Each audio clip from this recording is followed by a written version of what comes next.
good to be back in Vilnius, a nation and a region that knows better than anyone the transformational power of freedom. You know, to show the world that the strength of a people united cannot be denied. And together with your brothers and sisters in Estonia and Latvia, you helped end the era of division through the power of connection. The Baltic Way, not the Berlin Wall, became the symbol for Europe's future. And later, when the Soviet tanks sought once more to deny your independence, the people of Vilnius said no, no, no, no. And in January of 1991, tens of thousands of citizens, unarmed and unyielding, came for their own accord, standing as one to protect the TV tower, to shield the Supreme Council, and defend freedom. 14 heroes tragically lost their lives.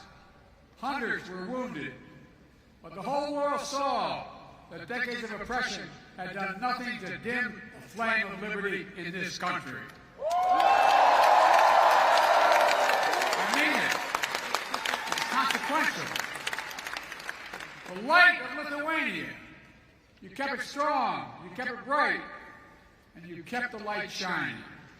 Here in Vilnius and in Washington, D.C., where the yellow, green, and red of your flag flew every day, this past year, we've celebrated 100 years of unbroken diplomatic relationship between the United States and the Baltic states. America never recognized the Soviet occupation of the Baltic. Never, never, never.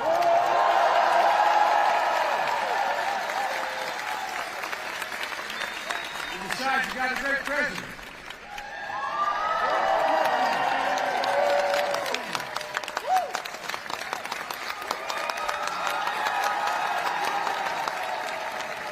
The president can tell you the bond between Lithuanian and American people have never faltered. And just 7 months after the bloody January crackdown, the first foreign visitor to have their passport stamped here in Lithuania with visas to this new reborn state were a plane load of Lithuanian Americans from Chicago, Illinois. And their families are still proud of that. Los Angeles came after that. A lot came after. Look, many aboard that plane and fled Lithuania during the early years of Soviet oppression and marveled at their return to this independent state. One of them told reporters, quote, "This day is like a resurrection for us. This day, Father, is like a resurrection for us." That's what the quote was. For real.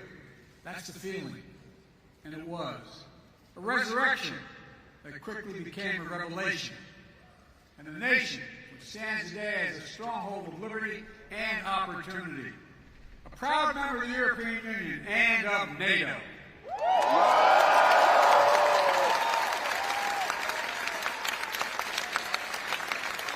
I had the great honor as United States Senator championing Lithuania and other Baltic states to join NATO in 2004. Wasn't I brilliant doing that? But all kidding aside, think about how it's changed things. Think about what's happening. Now, over the last few days, as President of the United States, I had the honor of participating in the historic NATO summit hosted by Lithuania, where we welcomed NATO's newest ally, Finland, and reached agreement to bring Sweden into the alliance as soon as possible.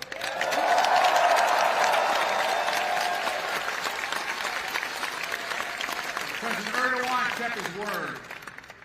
We've witnessed your historic journey, and I'm proud to call Lithuania friend, partner, and ally. Ally.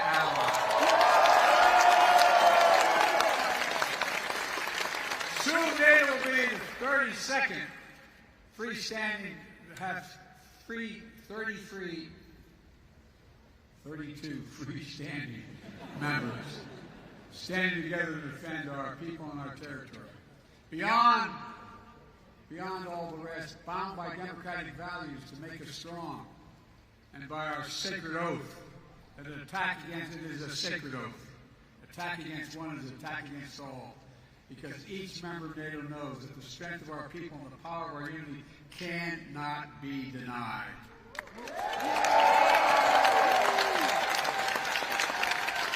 sound optimistic is because I am. Today, our alliance remains a bulwark of global security and stability as it's been for more than 7 decades. NATO is stronger, more energized, and yes, more united than ever in its history. Indeed, more vital to our shared future. It didn't happen by accident. It wasn't inevitable. When Putin and his craven lust for land and power unleashed his brutal war in Ukraine, he was betting NATO would break apart. He was betting NATO would break. He thought our unity would shatter at the first testing. He thought democratic leaders would be weak, but he thought wrong. Faced with the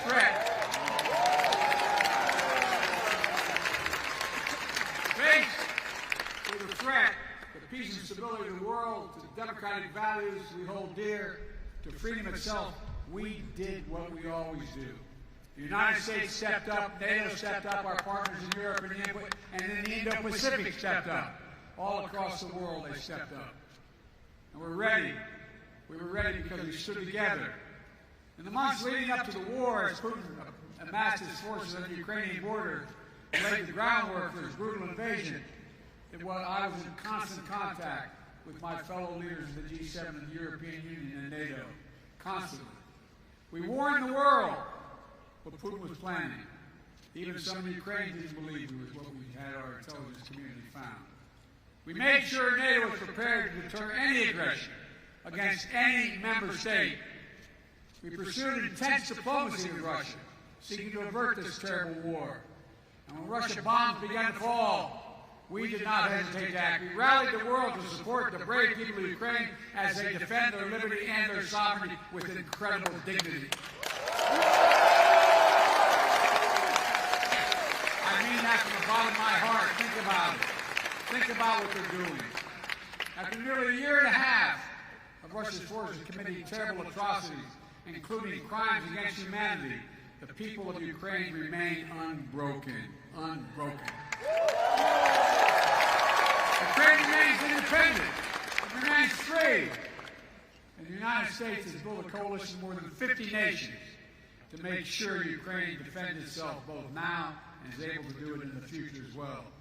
Since this war began, I've stood with President Zelensky, as I just spent about an hour with him, both in Washington, in Kyiv, in Hiroshima, and now in Vilnius, and declared to the world what I say again: we will not waver.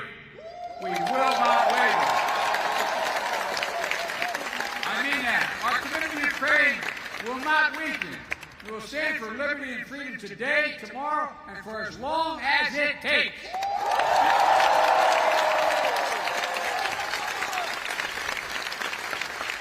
We all want this war to end on just terms. Terms that uphold the basic principles of the United Nations Charter that we all signed up to: sovereignty, territorial integrity. These are 2 pillars of peaceful relations among nations. One country cannot be allowed to seize its neighbor's territory by force. Russia could end this war tomorrow by withdrawing its forces from Ukraine, wrecking its international borders, and ceasing its attacks on its inhumane attacks on Russia, by Russia on Ukraine, against its children, women and children, its military. Unfortunately, Russia has shown thus far no interest in the diplomatic outcome. Putin still wrongly believes that he can outlast Ukraine. He can't believe it's their land, their country, and their future. And even after all this time, Putin still doubts our staying power. He's still making a bad bet that the conviction and the unity among the United States and our allies and partners will break down. He still doesn't understand that our commitment, our values, our freedom is something he can never, never, ever, ever walk away from. It's who we are. I mean, it's who we are. It's who we are. Throughout this horrific war, the people of Lithuania, together with our Baltic brethren, have been among the most fierce champions of Ukraine's right to a future of its own choosing, one that is free. Because you lived so long with freedom denied. Many of you who are older know better than anyone how precious the right to determine your own future is. Precious to people everywhere, not just in Ukraine, Belarus, Moldova, Georgia, and all the places around the world where people continue to fight to make their voices heard.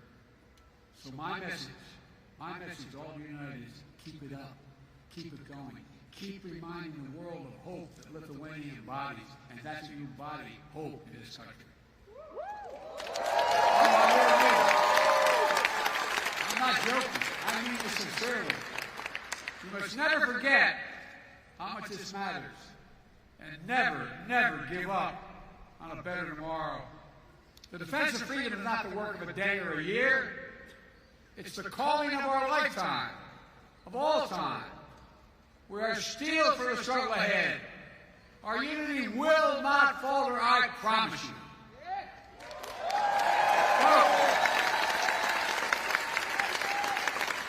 As I look around the world today at a moment of war and peril, a moment of competition and uncertainty, I also see a moment of unprecedented opportunity.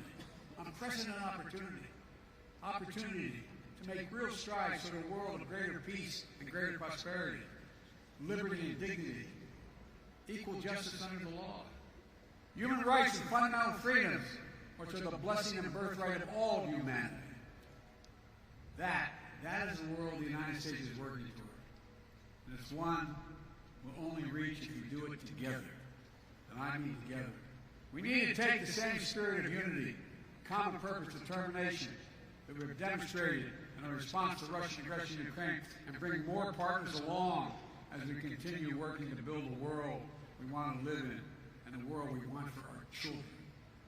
My friends, at the most fundamental level, we face a choice. It's not hyperbole, we face a choice. A choice between a world defined by coercion and exploitation, where might makes right, or a world where we recognize that our own success is bound to the success of others. When others do better, we do better as well. Where we understand that the challenges we face today, from the existential threat of climate change to building a global economy where no one gets left behind, are too great for any one nation to solve on their own. And that, to achieve our goals and meet the challenges of this age, we have to work together. And I mean sincerely, the world's changing. We have a chance to change the dynamic. That's why I've been so focused as president on rebuilding and revitalizing the alliances that are the cornerstone of American leadership in the world. These past years, we brought the transatlantic partnership to new heights, reaffirming the importance of the relationship between Europe and the United States as an anchor to global stability. The idea that the United States could prosper without a secure Europe is not reasonable. We've also elevated, it really isn't, not a joke.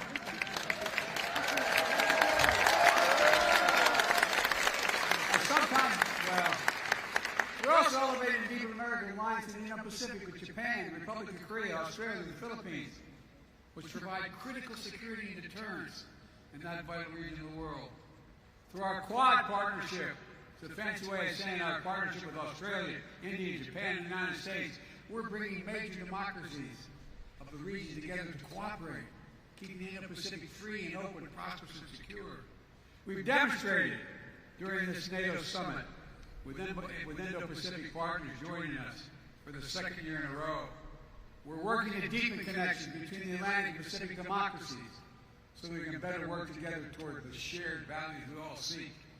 Strong alliances, versatile partnerships, common purpose, collective action to meet our shared challenges. The world has shrunk. That's how we build a future to see, but we share and know we share challenges and work together. We have to step up together, building the broadest and deepest coalition to strengthen and defend the basic rules of the road, to preserve all the extraordinary benefits that stem from an international system grounded in the rule of law. We have to come together to protect rights and freedoms, to underwrite the flow of ideas and commerce, and which have enabled decades of global growth.